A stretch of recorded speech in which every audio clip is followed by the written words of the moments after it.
ബ്രിട്ടീഷുകാരന്റെ shoe നക്കിയ പാരമ്പര്യമുള്ള BJP ഇന്ന് ഈ രാജ്യത്ത് അധികാരത്തിലിരിക്കുമ്പോ ഈ രാജ്യത്തിന്റെ പോരാട്ട ചരിത്രം തിരുത്തി എഴുതാൻ വേണ്ടി തയ്യാറാകുന്നതിൽ നമ്മൾ അത്ഭുതപ്പെടാനില്ല. രാഷ്ട്രപിതാവ് ഗാന്ധിജിയെ കൊന്ന RSS ആ രാഷ്ട്രപിതാവിന്റെ രക്തസാക്ഷി ദിനത്തിൽ കൊന്നിട്ടും കലിതീരാതെ മഹാത്മാഗാന്ധിജിയുടെ ഫോട്ടോയിലേക്ക് നിറയൊഴിച്ചുകൊണ്ട് ഗാന്ധിജിയെ കൊന്ന നാദൂറാം വിനായക് ഗോഡ്സെക്ക് ജയ് വിളിക്കുന്ന RSS ആ RSSന്റെ സമുന്നത നേതാവ് ഈ രാജ്യം ഭരിക്കുമ്പോ കാർഷിക മേഖലയെ തകർക്കുന്ന, കാർഷിക മേഖലയെ ഒന്നടങ്കം കമ്പോളത്തിന് അടിയറ വെച്ചുകൊണ്ട് സുശക്തമായിട്ടുള്ള ഇന്ത്യൻ ഭക്ഷ്യ സമ്പദ്ഘടനയെ തകർക്കുന്ന തരത്തിലേക്കുള്ള തീരുമാനങ്ങളുമായിട്ട് മോദി ഗവൺമെന്റ് പോകുന്ന കാഴ്ച നമ്മൾ കണ്ടതാണ്. ഐതിഹാസികമായ സമരം ഈ രാജ്യത്തിന്റെ കർഷക മേഖലയെ സംരക്ഷിക്കുന്നതിന് വേണ്ടിയിട്ട് ഈ രാജ്യത്തിന്റെ തലസ്ഥാന നഗരിയിൽ കർഷകർ നടത്തുന്നത് നമ്മൾ കാണുന്നു. നമുക്ക് അന്നം തരുന്ന ഈ രാജ്യത്തെ ഊട്ടുന്ന കർഷകർ ഒന്നാകെ ഈ രാജ്യത്തിന്റെ കാർഷിക മേഖലയെ സംരക്ഷിക്കുന്നതിന് വേണ്ടി ഐതിഹാസികമായ സമരത്തിന് നേതൃത്വം കൊടുക്കുകയുണ്ടായി. ഈ രാജ്യത്തിന്റെ തൊഴിലില്ലായ്മ സമാനതകളില്ലാത്ത തരത്തിലേക്ക് വർദ്ധിച്ചുകൊണ്ടിരിക്കുകയാണ്. മോദി ഗവൺമെന്റ് അധികാരത്തിലേക്ക് വരുമ്പോൾ ഈ രാജ്യത്തെ ബഹുഭൂരിപക്ഷം വരുന്ന ചെറുപ്പക്കാർക്ക് 2 കോടിയോളം വരുന്ന ചെറുപ്പക്കാർക്ക് തൊഴിൽ ലഭ്യമാക്കുമെന്നുള്ള മോഹന വാഗ്ദാനമൊക്കെ നൽകിക്കൊണ്ടാണ് അധികാരത്തിലേക്ക് വന്നിട്ടുള്ളത്. സ്വാഭാവികമായും അധികാരത്തിലേറിയ നരേന്ദ്രമോദി ഈ രാജ്യത്തെ ജനങ്ങൾക്ക് തൊഴിൽ ലഭ്യമാകുന്നതിനുള്ള തീരുമാനങ്ങൾ എടുക്കാൻ വേണ്ടി തയ്യാറായില്ല എന്ന് മാത്രമല്ല, ഈ രാജ്യത്തെ തൊഴിലില്ലായ്മ അനുദിനം വർദ്ധിച്ചുകൊണ്ടിരിക്കുന്ന കാഴ്ചയാണ് നമ്മൾ കണ്ടിട്ടുള്ളത്. ഇന്ധനവില എല്ലാ ദിവസവും എന്ന കണക്കില് ഈ രാജ്യത്ത് വർദ്ധിച്ചുകൊണ്ടിരിക്കുകയാണ്. അതിനെ നിയന്ത്രിക്കാനോ അതിലിടപെടാനോ നരേന്ദ്രമോദിയുടെ ഗവൺമെന്റിന് താല്പര്യമില്ല. ഇന്ധനവിലയുടെ വർധനവിന്റെ ഭാഗമായി സ്വാഭാവികമായും ഈ രാജ്യത്ത് വിലക്കയറ്റം രൂക്ഷമാകുന്നു.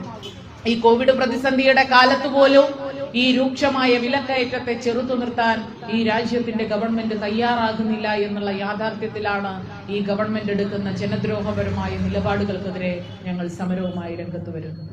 ഈ രാജ്യത്തിന്റെ സമ്പദ്ഘടനയെ ഈ രാജ്യത്തെ കോർപ്പറേറ്റുകൾക്ക് വേണ്ടി പുനഃസംഘടിപ്പിക്കാൻ ഈ രാജ്യം ഭരിക്കുന്ന നരേന്ദ്രമോദിയുടെ നേതൃത്വത്തിലുള്ള ഗവൺമെന്റ് തയ്യാറായിക്കൊണ്ടിരിക്കുന്നു. അതിന്റെ ഭാഗമായി പാർലമെന്റിനകത്തുള്ള ഭൂരിപക്ഷം ഉപയോഗിച്ചുകൊണ്ട് കോർപ്പറേറ്റുകൾക്ക് അനുകൂലമായിട്ടുള്ള തീരുമാനങ്ങൾ എല്ലാ വിഷയത്തിലും എല്ലാ അവസരത്തിലും എടുക്കാൻ ഈ രാജ്യത്തിന്റെ ഭരണാധികാരികൾ തയ്യാറാകുന്നു. ഒരു വശത്ത് കോർപ്പറേറ്റ് അനുകൂലമായ നിലപാടുകൾ എടുക്കുമ്പോൾ അത് സ്വാഭാവികമായിട്ടും ഈ രാജ്യത്തെ ജനങ്ങളെ വെല്ലുവിളിക്കുന്ന തരത്തിൽ ജനദ്രോഹപരമായിട്ടുള്ള തീരുമാനങ്ങളാകുന്നു. ജീവിക്കുന്നതിനുള്ള സാഹചര്യം ഒരുക്കുന്നതിന് വേണ്ടിയിട്ടാണ് ഈ രാജ്യത്തെ പുരോഗമന കാഴ്ചപ്പാട് ഉയർത്തിപ്പിടിക്കുന്ന നമ്മൾ ഒന്നാകെ സമരത്തിനിറങ്ങുന്നത്. ഈ രാജ്യത്തെ ദാരിദ്ര്യവും തൊഴിലില്ലായ്മയും ഇല്ലാതാക്കണമെന്ന് ആവശ്യപ്പെട്ടുകൊണ്ടാണ് നമ്മൾ ഇന്ന് ഇത്തരത്തിലൊരു സമരത്തിന് നേതൃത്വം കൊടുക്കുന്നത്. വോട്ട് ചെയ്ത് അധികാരത്തിലെത്തിയ ഭരണാധികാരികൾക്ക് ഈ രാജ്യത്തെ ജനങ്ങൾക്ക് ജീവിക്കുന്നതിന് ആവശ്യമായിട്ടുള്ള സാഹചര്യം ഒരുക്കുക എന്ന പ്രാഥമികമായ ഉത്തരവാദിത്തമുണ്ട്. ആ ഉത്തരവാദിത്തത്തിൽ നിന്ന് ഈ രാജ്യത്തിന്റെ ഭരണാധികാരികൾ മാറി നിൽക്കാൻ വേണ്ടി തയ്യാറാകുമ്പോഴാണ് അത്യുജ്വലമായ പ്രതിഷേധം ഈ രാജ്യത്ത് നിന്ന് ഉയർത്തണമെന്ന് ആഹ്വാനം ചെയ്തുകൊണ്ട് നമ്മൾ ഇവിടെ സമരത്തിൽ തയ്യാറായിരിക്കുന്നത്. നിങ്ങൾ നോക്കൂ, ദാരിദ്ര്യത്തിന്റെ കണക്കൊക്കെ എടുത്തു നോക്കുന്ന സമയത്ത് ഇന്ത്യ രാജ്യം ദരിദ്രരുടെ എണ്ണത്തിൽ മുന്നോട്ട് പോയിക്കൊണ്ടിരിക്കുക. മറ്റൊരു നേട്ടവും ഈ രാജ്യത്തിന് ഉയർത്തി കാണിക്കാനില്ല എന്ന് പറയുന്ന അതേ സമയത്ത് ദരിദ്രരുടെ എണ്ണം ഇന്ത്യ രാജ്യത്ത് കൂടിക്കൊണ്ടിരിക്കുകയാണ്. 1ാം ഘട്ട ലോക്ക്ഡൌണിന് ശേഷം ഈ രാജ്യത്ത് ദരിദ്രരുടെ എണ്ണത്തിൽ 12 കോടിയോളം വരുന്ന വർധനവാണ് ഉണ്ടായിട്ടുള്ളത്. ലോകത്തുള്ള വർധനവ്, ലോകത്താകമാനമുള്ള ദരിദ്രരുടെ എണ്ണത്തിൽ 12 കോടിയുടെ വർധനവുണ്ടായിരിക്കെ കഴിഞ്ഞ 2 ദശകത്തിനിടയിൽ ദാരിദ്ര്യത്തിൽ നിന്ന് മോചനം നേടിയ 100 കോടിയോളം വരുന്ന മനുഷ്യർ ഈ കോവിഡ് കാലഘട്ടത്തിൽ വീണ്ടും ദാരിദ്ര്യത്തിന്റെ പടുകുഴിയിലേക്ക് കൂപ്പുകുത്തുന്ന യാഥാർത്ഥ്യം നമ്മൾക്ക് മുന്നിലിരിക്കെ ആ 100 കോടിയിൽ 60% വരുന്ന ദരിദ്രർ ജീവിക്കുന്നത് ഇന്ത്യയുൾപ്പെടെയുള്ള ദക്ഷിണേഷ്യൻ രാജ്യങ്ങളിലാണ് എന്നുള്ള യാഥാർത്ഥ്യം നമ്മൾക്ക് മുന്നിലുണ്ട്. ഈ ഇന്ത്യ രാജ്യത്തെ ദരിദ്രരുടെ എണ്ണം അനുദിനം വർദ്ധിച്ചുകൊണ്ടിരിക്കുന്നു. ഈ ഇന്ത്യ രാജ്യത്തെ സാമ്പത്തികാവസ്ഥ അനുദിനം താഴേക്ക് കൂപ്പുകുത്തുന്നു. ഇന്ത്യയിലെ ദരിദ്രർ വർദ്ധിക്കുന്നു. ഇന്ത്യയിലെ സാമ്പത്തിക സ്ഥിതി വളരെ മോശമായി താഴോട്ട് പതിക്കുന്നു. ഈ കോവിഡ് പ്രതിസന്ധിയുടെ കാലഘട്ടത്തിലും ഇന്ത്യയിലെ സാധാരണക്കാരന്റെ അവസ്ഥ ഇതാണ് എന്നിരിക്കെ പ്രിയപ്പെട്ടവരെ, ഈ ഇന്ത്യ രാജ്യത്ത് നേട്ടമുണ്ടാക്കിയ ഒരു വിഭാഗമുണ്ട്. ആരാണ് ആ നേട്ടമുണ്ടാക്കിയത്? ഇന്ത്യ രാജ്യത്ത് ഈ പ്രതിസന്ധിയുടെ കാലഘട്ടത്തിലും നേട്ടമുണ്ടാക്കിയവർ ഈ രാജ്യത്തെ കോർപ്പറേറ്റുകളാണ്. ഈ രാജ്യത്തെ കോർപ്പറേറ്റുകളുടെ സമ്പത്തിൽ 35% വർധനവ് ഈ പ്രതിസന്ധിയുടെ കാലഘട്ടത്തിലും ഉണ്ടാകുന്നതിനുള്ള കാരണം ഈ രാജ്യം ഭരിക്കുന്ന ഗവൺമെന്റ് അവർക്ക് അനുകൂലമായിട്ടുള്ള നിലപാടുകളുമായി മുന്നോട്ട് പോയി എന്നുള്ളതാണ്. അപ്പൊ നിങ്ങൾ നോക്കൂ, ഈ നാട്ടിലെ സാധാരണക്കാരനെ സഹായിക്കണമെങ്കിൽ ഈ സമ്പത്ത് വർദ്ധിച്ച സമ്പന്നരിൽ നിന്ന് കൂടുതൽ നികുതി ഈടാക്കിക്കൊണ്ട് ഈ രാജ്യത്തെ പട്ടിണി കിടക്കുന്ന സാധാരണക്കാരൻ ആശ്വാസമാകുന്ന തീരുമാനം ഈ രാജ്യത്തിന്റെ ഗവൺമെന്റ് എടുക്കുന്നുണ്ടോ? അങ്ങനെ എടുക്കില്ല. പകരം ഈ ഗവൺമെന്റ് എടുക്കുന്ന തീരുമാനങ്ങൾ എങ്ങനെയാണ്? കോർപ്പറേറ്റുകൾ കൂടുതൽ സമ്പന്നരാകുന്ന സമയത്ത്, ഈ രാജ്യത്തെ സമ്പന്നർ കൂടുതൽ സമ്പന്നരാകുന്ന സമയത്ത്, ഈ നാട്ടിലെ സാധാരണക്കാരൻ പട്ടിണി കിടക്കാതെ ജീവിക്കാൻ വേണ്ടി പ്രയാസപ്പെടുന്ന സമയത്ത് അവന്റെ തലക്കടിക്കുന്ന വിധം ഈ രാജ്യത്ത് പെട്രോളിന്റെയും ഡീസലിന്റെയും പാചകവാതകത്തിന്റെയും വില വർദ്ധിപ്പിച്ചുകൊണ്ടിരിക്കുന്നു. പെട്രോളിന്റെയും ഡീസലിന്റെയും പാചകവാതകത്തിന്റെയും വില വർദ്ധിക്കുന്നതിനനുസൃതമായി സ്വാഭാവികമായി നാട്ടിൽ വിപണിയിൽ വിലക്കയറ്റം ഉണ്ടാകുന്നു. അപ്പോ ഈ നരേന്ദ്രമോദി അധികാരത്തിലേക്ക് വരുന്ന സമയത്ത് അവര് വലിയ പ്രഖ്യാപനങ്ങൾ പെട്രോളിന്റെയും ഡീസലിന്റെയും ഒക്കെ വിലയുമായി ബന്ധപ്പെട്ട് നടത്തിയിരുന്നതാണ്. ബിജെപിക്ക് മുൻപേ ഈ രാജ്യം ഭരിച്ചിരുന്ന മൻമോഹൻ സിംഗിന്റെ നേതൃത്വത്തിലുള്ള കോൺഗ്രസുകാരാണ് പെട്രോളിന്റെ വില നിയന്ത്രിക്കുന്നതിനുള്ള അധികാരം കുത്തകകൾക്ക് പതിച്ചു കൊടുത്തത്. അപ്പോ അതിനെതിരെ നമ്മളൊക്കെ സമരം ചെയ്യുമ്പോ ബിജെപിക്കാരും ആ സമരത്തിൽ ഉണ്ടായിരുന്നു. അപ്പൊ അവര് പറഞ്ഞു, ഞങ്ങൾ അധികാരത്തിൽ വന്നാൽ 1 ലിറ്റർ പെട്രോൾ ഞങ്ങൾ 50 രൂപയ്ക്ക് തരുമെന്ന്. ഇപ്പോ 50 രൂപയ്ക്ക് എത്രയാണ് കിട്ടുന്നത് എന്ന് ഞാൻ നിങ്ങൾക്ക് പറഞ്ഞു തരേണ്ട കാര്യമില്ല. ഈ രാജ്യത്തെ പെട്രോളിന്റെ വില നിയന്ത്രിക്കുന്നതിനുള്ള അധികാരം കുത്തകകൾക്ക് കൊടുത്തത് മൻമോഹൻ സിംഗിന്റെ നേതൃത്വത്തിലുള്ള കോൺഗ്രസ് ആണ് എങ്കിൽ ബിജെപി അധികാരത്തിൽ വന്നപ്പോൾ ചെയ്തത് ഡീസലിന്റെ കൂടി വില നിയന്ത്രിക്കുന്നതിനുള്ള അധികാരം അതിന്റെ കുത്തകകൾക്ക് കൊടുക്കാൻ വേണ്ടി തയ്യാറാവുകയാണ്. അത് കൊടുക്കുന്ന സമയത്ത് ഈ രാജ്യത്തിന്റെ പ്രധാനമന്ത്രി ഈ രാജ്യത്തെ ജനങ്ങളെ നോക്കി പറഞ്ഞത്, അന്താരാഷ്ട്ര വിപണിയിൽ ഈ ക്രൂഡ് ഓയിലിന്റെ വില കുറയുന്ന സമയത്ത്, പെട്രോളിന്റെ അസംസ്കൃത വസ്തുവായിട്ടുള്ള ക്രൂഡ് ഓയിലിന്റെ വില കുറയുന്ന സമയത്ത് അതിനനുസൃതമായിട്ടുള്ള വിലക്കുറവ് പെട്രോളിന് ഇന്ത്യ രാജ്യത്ത് ഉണ്ടാകുമെന്ന് നമ്മുടെ പ്രധാനമന്ത്രി നമ്മളോട് പറഞ്ഞു. ക്രൂഡ് ഓയിലിന് വില കുറയുന്ന ഏതെങ്കിലും ഘട്ടത്തിൽ ഈ ഇന്ത്യ രാജ്യത്ത് പെട്രോളിന് വില കുറയുന്നത് നമ്മൾ കണ്ടിട്ടില്ല. കാരണം എന്താ?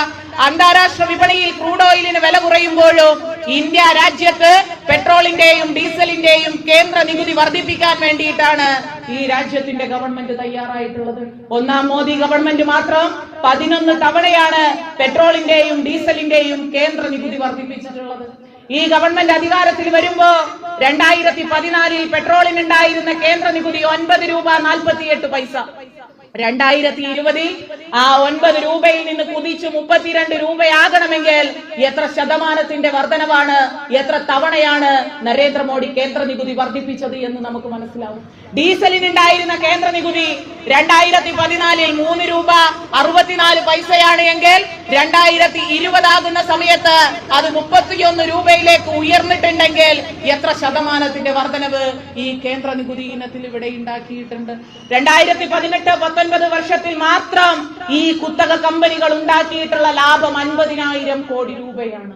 നിങ്ങൾ നോക്കൂ, ഈ രാജ്യത്തെ ജനങ്ങൾ പ്രയാസപ്പെടുന്ന സമയത്ത് ഈ രാജ്യത്തെ ജനങ്ങൾക്ക് ആശ്വാസകരമാകുന്ന തരത്തിലേക്ക് തീരുമാനമെടുക്കേണ്ടവരാണ് ഞങ്ങൾ എന്നുള്ള ബോധം ഈ രാജ്യത്തിന്റെ ഭരണാധികാരികൾക്ക് ഉണ്ടായിരുന്നെങ്കിൽ ഇത്തരത്തിലൊരു തീരുമാനത്തിലേക്ക് ഈ ഗവൺമെന്റ് പോകുമായിരുന്നില്ല.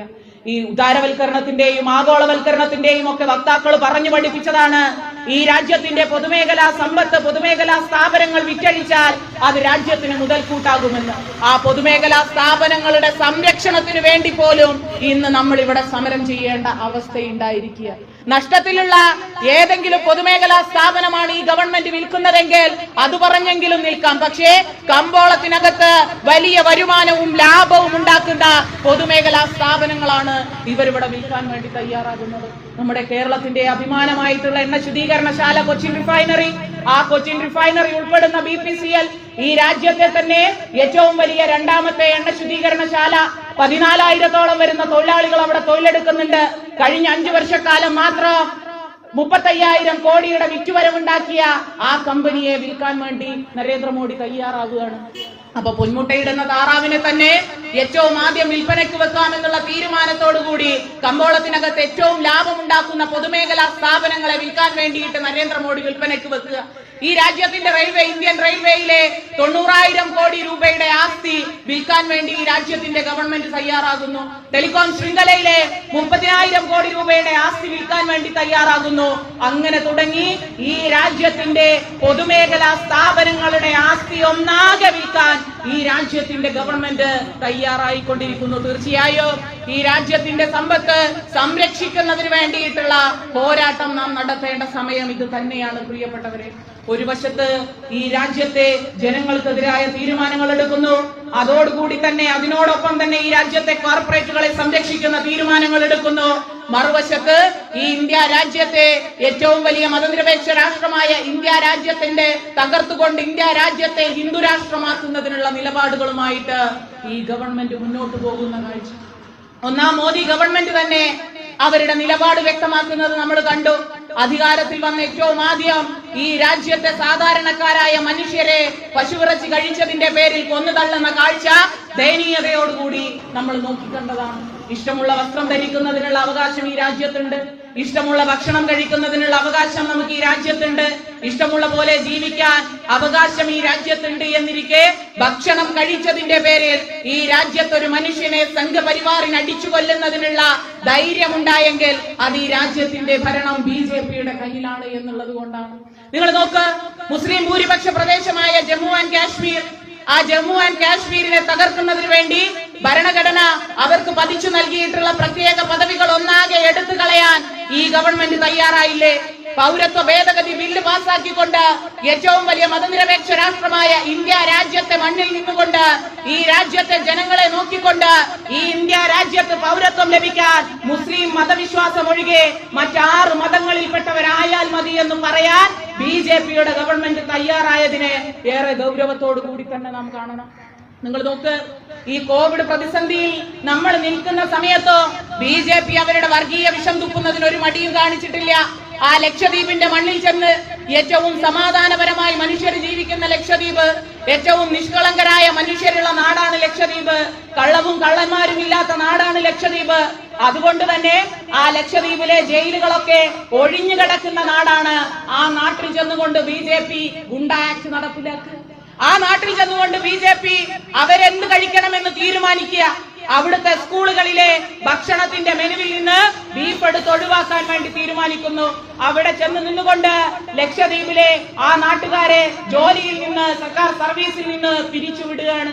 ആ ലക്ഷദ്വീപിലെ ജനത പൗരത്വ ഭേദഗതി ബില്ലിനെതിരെ പ്രതിഷേധിച്ചുകൊണ്ട് അവിടെ വെച്ച പോസ്റ്ററുകൾ, അവിടെ വെച്ച നോട്ടീസുകളെല്ലാം എടുത്തു മാറ്റാൻ BJPക്കാര് തയ്യാറാകുന്നു. പൗരന്റെ പ്രതികരിക്കാനുള്ള അവകാശത്തിൽ വരെ കടന്നു കയറിക്കൊണ്ട് മുസ്ലിം ഭൂരിപക്ഷ പ്രദേശമായ ആ ലക്ഷദ്വീപിനെ ഈ കോവിഡ് പ്രതിസന്ധിയുടെ കാലത്ത് പോലും വർഗീയ വിഷം തുപ്പിക്കൊണ്ട് തകർക്കാൻ വേണ്ടി ഇവിടുത്തെ BJPയുടെ ഗവൺമെന്റ് തയ്യാറായതിനെ, അവരുടെ നിലപാടിനെ നാം ചെറുത്ത് തോൽപ്പിക്കേണ്ടിയിരിക്കുന്നു. നേരത്തെ ഞാൻ സൂചിപ്പിച്ച പോലെ പാർലമെന്റിനകത്ത് ഒരു വിഷയങ്ങളിലും ചർച്ച നടക്കുന്നില്ല, ചർച്ച ചെയ്യാൻ വേണ്ടി ആരെയും സമ്മതിക്കുന്നില്ല. ആ പാർലമെന്റിനകത്തുള്ള ബഹുഭൂരിപക്ഷം ഉപയോഗപ്പെടുത്തിക്കൊണ്ട് ജനദ്രോഹപരമായ ബില്ലുകൾ ഒന്നാകെ ആ പാർലമെന്റിൽ ഇങ്ങനെ പാസ്സാകുക. കർഷകരെ പ്രയാസപ്പെടുത്താൻ, ഈ രാജ്യത്തിന്റെ കാർഷിക മേഖലയെ തകർക്കാൻ കർഷക വിരുദ്ധ ബില്ല് അവിടെ പാസ്സാകുന്നു. ഈ രാജ്യത്തിന്റെ തൊഴിലാളി വിരുദ്ധ ബില്ല് അവിടെ പാസ്സാകുന്നു. ഈ രാജ്യത്തെ വിദ്യാഭ്യാസ മേഖലയെയും വിദ്യാർത്ഥികളെയും വെല്ലുവിളിച്ചുകൊണ്ട് ഒരു വിദ്യാർത്ഥി വിരുദ്ധ ബില്ല് പാർലമെന്റിനകത്ത് പാസ്സാകുന്നു. ഈ നരേന്ദ്രമോദിക്കെതിരായൊക്കെ പുതുതലമുറയിൽ നിന്ന് ഉയർന്നു വരുന്ന പ്രതിഷേധങ്ങൾ, അതിരൂക്ഷമായ പ്രതികരണങ്ങളാണ് വിദ്യാഭ്യാസമുള്ള ചിന്തിക്കുന്ന തലമുറയിൽ നിന്ന്, വിദ്യാർത്ഥികളിൽ നിന്ന് ഉയർന്നു വരുന്നത്. അപ്പൊ നരേന്ദ്രമോദിക്ക് അതിനെ ചെറുക്കണം. ഇവരുടെ വർഗീയ വിഷങ്ങൾ തുപ്പാൻ ഈ രാജ്യത്തിന്റെ പാഠ്യപദ്ധതിയിലേക്ക് കടന്നു കയറണം. ഈ രാജ്യത്തിന്റെ പാഠ്യപദ്ധതിയിലേക്ക് കടന്നു കയറി, ഈ വിദ്യാഭ്യാസ മേഖലയിലേക്ക് കടന്നു കയറി ചിന്തിക്കുന്ന വിദ്യാർത്ഥികളെ അരാഷ്ട്രീയവൽക്കരിക്കണം. തങ്ങൾക്കെതിരായി അവർ ഉയർത്തുന്ന എല്ലാ വാദങ്ങളെയും ഇല്ലാതാക്കണം. ഈ രാജ്യത്തിന്റെ പുതിയ തലമുറയെ വർഗീയ വിഷം കുത്തി നിറയ്ക്കുന്നതിന് ഈ രാജ്യത്തിന്റെ വിദ്യാഭ്യാസ മേഖലയിലും വിദ്യാർത്ഥികൾക്കിടയിലും ഇടപെടാൻ വേണ്ടി ഈ രാജ്യം ഭരിക്കുന്ന നരേന്ദ്രമോദിയുടെ ഗവൺമെന്റ് തയ്യാറായിക്കൊണ്ടിരിക്കുന്നു. ഇപ്പൊ നിങ്ങൾ നോക്ക്, നമ്മളൊക്കെ എല്ലാ നിയന്ത്രണങ്ങളും ഇന്ന് ഈ സമര പരിപാടി ഉൾപ്പെടെ ഞങ്ങൾ നിശ്ചയിക്കപ്പെട്ട ആളുകളെ തീരുമാനിച്ചുകൊണ്ട് നടത്തുക. കോവിഡിന്റെ സാഹചര്യത്തിൽ നമ്മളൊക്കെ മാസ്ക് ഇട്ട് അകലം പാലിച്ചാണ് ജീവിക്കുന്നത്, അല്ലേ? ഈ പുതിയ കാലഘട്ടത്തിൽ കൊറോണയെ ചെറുക്കാൻ വേണ്ടി നമ്മൾ ശീലിച്ച പുതിയ കാര്യങ്ങളാണ്. ഈ കോവിഡ് കാലഘട്ടത്തെ എങ്ങനെയാണ് ഈ രാജ്യം ഭരിക്കുന്ന നരേന്ദ്രമോദിയുടെ നേതൃത്വത്തിലുള്ള ഗവൺമെന്റ് കൈകാര്യം ചെയ്തിട്ടുള്ളത്? നിരുത്തരവാദപരമായ സമീപനങ്ങളാണ് ഒരു രാജ്യം ഭരിക്കുന്ന ഗവൺമെന്റ് എടുത്തിട്ടുള്ളത്. നമ്മളോട് പറഞ്ഞത് എന്താ? നിങ്ങൾ ലോക്ക്ഡൌണില് വീട്ടിനകത്തിരിക്കണം എന്നുള്ള ഒരു വിവരം നമ്മളോട് പറഞ്ഞു.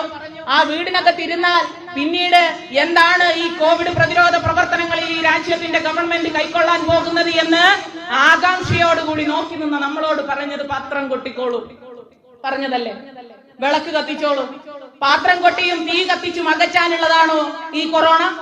ഈ പാത്രം കൊട്ടിയും തീ കത്തിച്ചും ഈ കൊറോണയെ അകറ്റാൻ പറഞ്ഞ ഇന്ത്യ രാജ്യം ഇന്ന് ഏറ്റവും കൂടുതൽ കോവിഡ് രോഗികളുള്ള രാജ്യം എന്നുള്ള തരത്തിലേക്ക് നടന്നെടുക്കുക. ലോകത്താകമാനമുള്ള ജനത ഏറെ പ്രയാസത്തോടുകൂടിയാണ്, ആശങ്കയോടുകൂടിയാണ് ഈ രാജ്യത്തെ ജനതയെ നോക്കിക്കാണുന്നത്. കാരണം എന്താ? ഏറ്റവും കൂടുതൽ കോവിഡ് രോഗികളുള്ള രാജ്യം എന്നുള്ള കണക്കിന് ഇന്ത്യ രാജ്യത്തിന്റെ കണക്ക് ഇങ്ങനെ കുതിച്ചുയരുമ്പോഴോ കുത്തഴിഞ്ഞ ആരോഗ്യ മേഖലയാണ് ഈ രാജ്യത്തിന് സ്വന്തമായിട്ടുള്ളത്.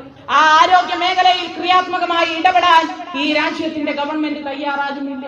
ഓക്സിജൻ ലഭിക്കാതെ, മതിയായ ചികിത്സ ലഭിക്കാതെ മനുഷ്യർ, കോവിഡ് രോഗികൾ മരണപ്പെടുന്ന, പിടഞ്ഞു മരിക്കുന്ന നാടായി ഇന്ത്യ രാജ്യത്തെ മാറ്റിയത് ഈ രാജ്യം ഭരിക്കുന്ന നരേന്ദ്രമോദിയുടെ നേതൃത്വത്തിലുള്ള ഗവൺമെന്റാണ്. നിങ്ങൾ നോക്ക്, ഒരു കോവിഡ് രോഗി ചികിത്സയ്ക്ക് അത്യാവശ്യമായ ആശുപത്രിയിലേക്ക് ചെല്ലുമ്പോൾ ആ ആശുപത്രിക്കകത്ത് കയറാൻ പോലും ആ രോഗിക്ക് സാധിക്കുന്നില്ല.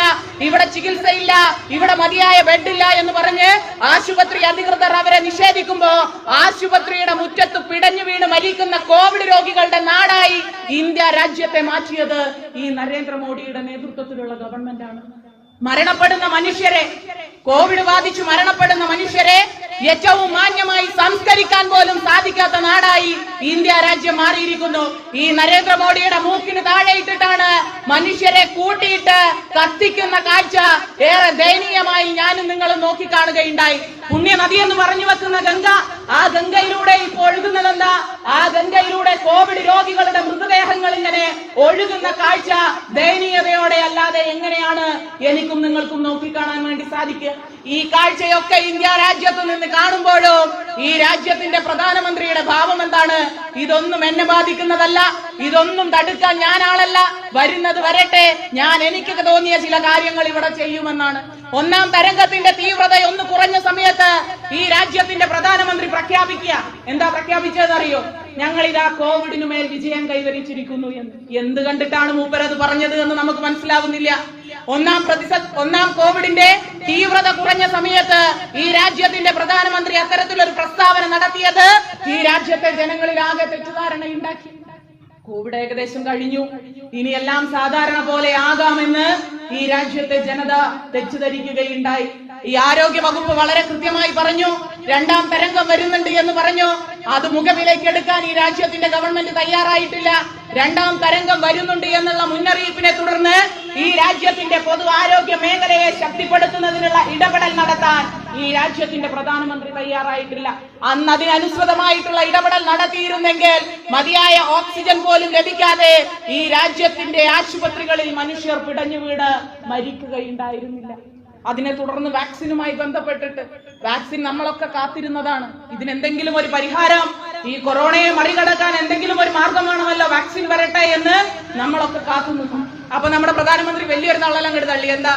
ഞങ്ങൾ ഇതാ ലോകത്തിന് തന്നെ ഫാർമസി ആകുമെന്നാ പറഞ്ഞു. ഫാർമസിയിൽ നിന്നാണ് നമുക്ക് മരുന്ന് കിട്ടുക.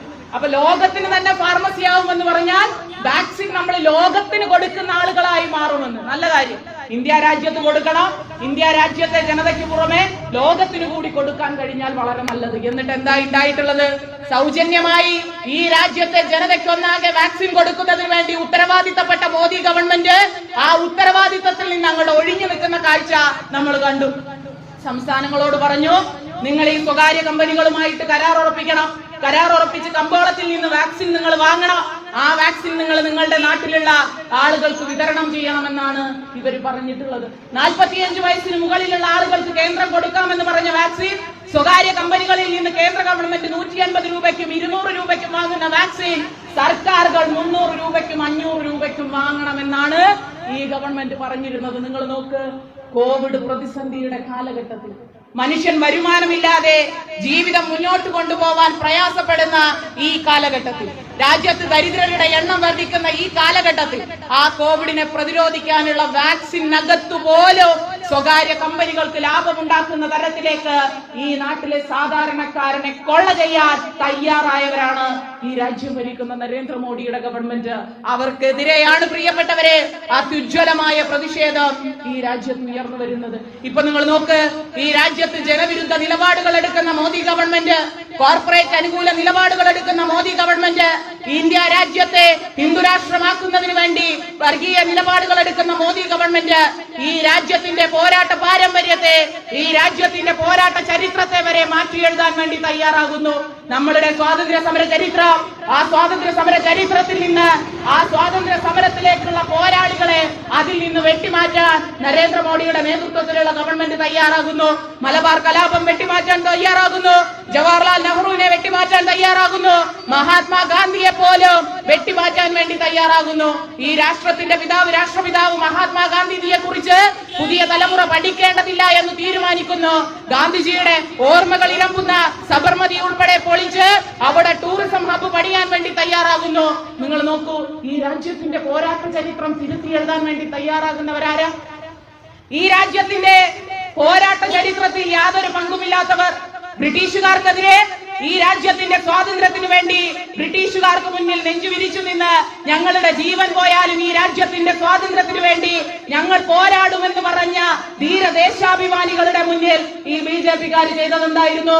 ബ്രിട്ടീഷുകാരന്റെ ഷൂ നക്കിയ പാരമ്പര്യമുള്ള BJP ഇന്ന് ഈ രാജ്യത്ത് അധികാരത്തിലിരിക്കുമ്പോ ഈ രാജ്യത്തിന്റെ പോരാട്ട ചരിത്രം തിരുത്തി എഴുതാൻ വേണ്ടി തയ്യാറാകുന്നതിൽ നമ്മൾ അത്ഭുതപ്പെടാനില്ല. ഗാന്ധിജിയെ കൊന്നവർ, രാഷ്ട്രപിതാവ് ഗാന്ധിജിയെ കൊന്ന RSS, ആ രാഷ്ട്രപിതാവിന്റെ രക്തസാക്ഷി ദിനത്തിൽ കൊന്നിട്ടും കലിതീരാതെ മഹാത്മാഗാന്ധിജിയുടെ ഫോട്ടോയിലേക്ക് നിറയൊഴിച്ചുകൊണ്ട് ഗാന്ധിജിയെ കൊന്ന നാഥൂറാം വിനായക് ഗോഡ്സെക്ക് ജയ് വിളിക്കുന്ന RSS, ആ RSSന്റെ സമുന്നത നേതാവ് ഈ രാജ്യം ഭരിക്കുമ്പോ തീർച്ചയായിട്ടും പ്രിയപ്പെട്ടവരെ ഈ നിലപാടുകളുമായി ഈ ഗവൺമെന്റ് മുന്നോട്ട് പോകും. ഈ നിലപാടുകൾക്കെതിരെ, ഈ നരേന്ദ്രമോദി എടുക്കുന്ന ജനദ്രോഹപരമായ നിലപാടുകൾക്കെതിരെ പ്രതിഷേധം ഉയർത്തിക്കൊണ്ടുവരേണ്ടതുണ്ട്. ഈ രാജ്യത്തിന്റെ ജനാധിപത്യത്തെ സംരക്ഷിക്കാൻ, ഈ രാജ്യത്തെ മതനിരപേക്ഷ മൂല്യങ്ങൾ സംരക്ഷിക്കാൻ, ഈ രാജ്യത്തെ ജനത പട്ടിണി കിടന്ന് മരിക്കുന്നത് ഒഴിവാക്കാൻ ഐതിഹാസികമായ പ്രതിഷേധം ഈ ഗവൺമെന്റിനെതിരെ നാം ഉയർത്തിക്കൊണ്ടുവരേണ്ടതുണ്ട്. ഈ കലുഷിതമായ കാലഘട്ടത്തിൽ എനിക്കും നിങ്ങൾക്കും പ്രതീക്ഷയാകുന്നത് ഈ കേരളത്തിലെ ഇടതുപക്ഷ ഗവൺമെന്റാണ്. ഏറ്റവും മാതൃകയാർന്ന ഭരണം ഈ കേരളത്തിന്റെ മണ്ണിൽ കാഴ്ചവെച്ച ഒരു ഗവൺമെന്റ് കഴിഞ്ഞ 5 വർഷക്കാലം എങ്ങനെ ആയിരിക്കണം എന്നൊരു ഭരണമെന്നും എങ്ങനെ ആയിരിക്കണം ഒരു ഭരണാധികാരി ഈ നാട്ടിലെ ജനങ്ങളെ ചേർത്ത് പിടിക്കേണ്ടതെന്നും മാതൃക കാണിച്ചു കൊടുത്ത ഒരു ഗവൺമെന്റ്. വികസനം ആവശ്യമായ എല്ലാ മേഖലകളിലും വികസനം തൊട്ടുകൊണ്ട് ഈ രാജ്യത്തെ കേരളത്തിലെ ജനങ്ങളെ ചേർത്ത് പിടിക്കേണ്ട സമയത്തെല്ലാം ചേർത്ത് പിടിച്ചുകൊണ്ട് ഞങ്ങളുണ്ട് കൂടെ എന്ന് പറഞ്ഞ ഒരു ഗവൺമെന്റ്, ആ ഗവൺമെന്റിന്റെ പ്രവർത്തന മികവിന്റെ ഭാഗമായിട്ടാണ് ഒരു ചരിത്രം സൃഷ്ടിച്ചുകൊണ്ട് ഈ കേരളത്തിലെ ഇടത് ഗവൺമെന്റിന് കേരളത്തിന്റെ മണ്ണിൽ ഒരു തുടർച്ചയുണ്ടായിട്ടുള്ളത്. നിങ്ങൾ നോക്കി, ഇപ്പോഴും ഏറ്റവും മാതൃകയാർന്ന പ്രവർത്തനങ്ങളുമായിട്ട് ഇടതുപക്ഷത്തിന്റെ ഗവൺമെന്റ് മുന്നോട്ട് പോയിക്കൊണ്ടിരിക്കുന്നു. നേരത്തെ ഞാൻ സൂചിപ്പിച്ച പോലെ ഈ കോവിഡ് പ്രതിസന്ധിയുടെ കാലഘട്ടത്തിലോ ഈ രാജ്യത്തിന്റെ ഗവൺമെന്റ് നമ്മളെ കൈയൊഴിഞ്ഞ സമയത്ത് ഭയപ്പെടേണ്ട, നിങ്ങൾ ജാഗ്രതയോടുകൂടി ഇരുന്നാൽ മതി, ബാക്കിയെല്ലാം ഞങ്ങൾ നോക്കിക്കോളാം എന്ന് പറഞ്ഞ് നമ്മളെ കാത്തു സംരക്ഷിക്കാൻ ഈ കേരളത്തിന്റെ മണ്ണിൽ ഇടതുപക്ഷത്തിന്റെ ഗവൺമെന്റ് ഉണ്ടായിരുന്നു. ഇപ്പോ ഈ രാജ്യത്തെ ഗവൺമെന്റ്, പ്രധാനമന്ത്രി നമ്മളോട് കൊറോണയാണ്, നിങ്ങൾ എല്ലാവരും വീടിനകത്തിരിക്കണം, ലോക്ക്ഡൌൺ എന്നുള്ള വാക്ക് നമ്മളെ പറഞ്ഞു പരിചയപ്പെടുത്തി. വീടിനകത്തിരിക്കണം എന്ന് പറഞ്ഞിട്ട് ഞാനും നിങ്ങളും വീടിനകത്ത് ഇരുന്നാൽ നമ്മൾ എങ്ങനെ ഭക്ഷണം കഴിക്കും, നമ്മൾ എങ്ങനെ കുടുംബം പുലർത്തും എന്നുള്ള ആശങ്ക നമ്മളുടെ രാജ്യം ഭരിക്കുന്ന ഗവൺമെന്റിന് ഉണ്ടായിരുന്നില്ല. എന്നാൽ എന്റെ ജനത, എന്റെ കേരളത്തിലെ ജനത ദിവസങ്ങളോളം വീടിനകത്തിരുന്നാൽ അവിടെയുള്ള ബഹുഭൂരിപക്ഷം വരുന്ന മനുഷ്യർ അന്നുള്ള വരുമാനം കൊണ്ട് കുടുംബം പോറ്റുന്നതാണ് എന്നുള്ള ബോധ്യത്തിൽ ദിവസങ്ങളോളം വീടിനകത്ത് നിന്ന് പുറത്തിറങ്ങാതെ പണിക്ക് പോകാൻ കഴിയാതെ വന്നാൽ അവന്റെ കുടുംബം പട്ടിണിയാകുമെന്നുള്ള ബോധ്യമുണ്ടായത് ഈ കേരളത്തിലെ ഇടതുപക്ഷ ഗവൺമെന്റിനാണ്. അന്നേ തുടർന്ന് ഇന്നോളം ഈ നാട്ടിലെ അടുപ്പ് പുകയാതിരിക്കുന്നതിനുള്ള സാഹചര്യം ഒഴിവാക്കാൻ അവശ്യ സാധനങ്ങൾ അടങ്ങിയിട്ടുള്ള കിറ്റ് ഈ കേരളത്തിലെ ഗവൺമെന്റ് സാധാരണക്കാരന് കൊടുത്തുകൊണ്ടിരിക്കുകയാണ്. കോവിഡ് പ്രതിരോധ പ്രവർത്തനങ്ങൾ ഏറ്റവും ക്രിയാത്മകമായി നടത്തിക്കൊണ്ട് ഈ രാജ്യത്തിന്റെ തലസ്ഥാനത്ത് ഉൾപ്പെടെ മനുഷ്യർ കോവിഡിന് ചികിത്സ കിട്ടാതെയും ഓക്സിജൻ കിട്ടാതെയും മരണപ്പെടുന്ന സമയത്ത് ഏറ്റവും ക്രിയാത്മകമായി പ്രതിരോധ പ്രവർത്തനം നടത്തിയതിന് ഈ കൊച്ചു കേരളം എന്നുള്ള സംസ്ഥാനം ലോകത്തിന്റെ തന്നെ പ്രശംസ പിടിച്ചു പറ്റുന്ന തരത്തിലേക്ക് മുന്നേറിയത് ഈ കേരളത്തിൽ ഇടതുപക്ഷം ഭരിക്കുന്നത് കൊണ്ടാണ്. 3000 കോടി രൂപ മുടക്കി ഈ രാജ്യത്ത് അധികാരത്തിലിരിക്കുന്നവർ കാക്കയ്ക്ക് അപ്പിയിടാൻ വേണ്ടി പ്രതിമ നിർമ്മിക്കുന്നു എങ്കിൽ 50 കോടി മുടക്കി മാതൃകയായി ഓക്സിജൻ പ്ലാന്റ് നിർമ്മിക്കാൻ ഈ ഇടതുപക്ഷത്തിന്റെ ഗവൺമെന്റിന് സാധിച്ചിട്ടുണ്ട്. ആ ഗവൺമെന്റിന്റെ നേട്ടങ്ങൾ ഓരോന്നും ഞാൻ എണ്ണി പറയുന്നില്ല. ഏറ്റവും പ്രതിസന്ധി കാലഘട്ടത്തിലും ഒരുപോലെ പ്രതിരോധ പ്രവർത്തനങ്ങളും ആശ്വാസ നടപടികളും കൈക്കൊണ്ടുകൊണ്ട് ഈ രാജ്യത്തെ ജനങ്ങളെ ഏതൊരു പ്രതിസന്ധിയിൽ നിന്നും കരകയറ്റാൻ, ഈ കേരളത്തിലെ ജനതയെ ഏതൊരു പ്രതിസന്ധിയിൽ നിന്നും കരകയറ്റാൻ ഞങ്ങളുണ്ടെന്ന് പ്രഖ്യാപിക്കുന്ന ഒരു ഗവൺമെന്റ്, അത്തരത്തിലുള്ള നിലപാടുകൾ എടുത്ത് മുന്നോട്ട് പോകുന്ന ഒരു ഗവൺമെന്റ് ഈ കേരളത്തിലുണ്ട്. പക്ഷേ പ്രിയപ്പെട്ടവരെ, ഈ രാജ്യത്തെ ബഹുഭൂരിപക്ഷം വരുന്ന ജനങ്ങളുടെ വോട്ട് നേടി അധികാരത്തിലേറിയവർ ഈ രാജ്യത്തെ ജനതയ്ക്ക് ജീവിക്കുന്നതിനാവശ്യമായിട്ടുള്ള ഏറ്റവും പ്രാഥമികമായ സൗകര്യം ഒരുക്കേണ്ടവർ അവരാണ്. ഈ രാജ്യം ഭരിക്കുന്ന നരേന്ദ്രമോദിയുടെ നേതൃത്വത്തിലുള്ള ഗവൺമെന്റ് അനുദിനം ജനദ്രോഹപരമായിട്ടുള്ള നിലപാടുകളുമായി മുന്നോട്ട് പോകുന്നത്. ആ ജനദ്രോഹപരമായ നിലപാടുകൾക്കെതിരെ ശക്തമായ പ്രതിഷേധം നമുക്ക് സംഘടിപ്പിക്കേണ്ടതുണ്ട്. ഈ രാജ്യത്തെ ജനതയ്ക്ക് പട്ടിണി കൂടാതെ ജീവിക്കുക എന്നുള്ള ഏറ്റവും അടിസ്ഥാനപരമായ ആവശ്യം നിറവേറ്റുന്നതിന് ഇന്ന് അധികാരത്തിലിരിക്കുന്ന ഭരണകൂടത്തിനെതിരെ സമരം ചെയ്യേണ്ട ഉത്തരവാദിത്തം നമ്മൾക്കുണ്ട്. ആ സമര പോരാട്ടത്തിലേക്ക് ഈ പ്രസ്ഥാനം വരും ദിവസങ്ങളിൽ മുന്നോട്ട് പോകുമ്പോൾ നിങ്ങളുടെ ഓരോരുത്തരുടെയും പിന്തുണ ഉണ്ടാകണമെന്ന് മാത്രം പറഞ്ഞുകൊണ്ട് ഇന്നിവിടെ സംഘടിപ്പിച്ചിട്ടുള്ള ഈ സമരം ഔപചാരികമായി ഉദ്ഘാടനം ചെയ്തുകൊണ്ട് ഇവിടെ കൂടിയ മുഴുവൻ ആളുകളെയും അഭിവാദ്യം ചെയ്തുകൊണ്ട് നിർത്തുന്നു. അഭിവാദ്യം.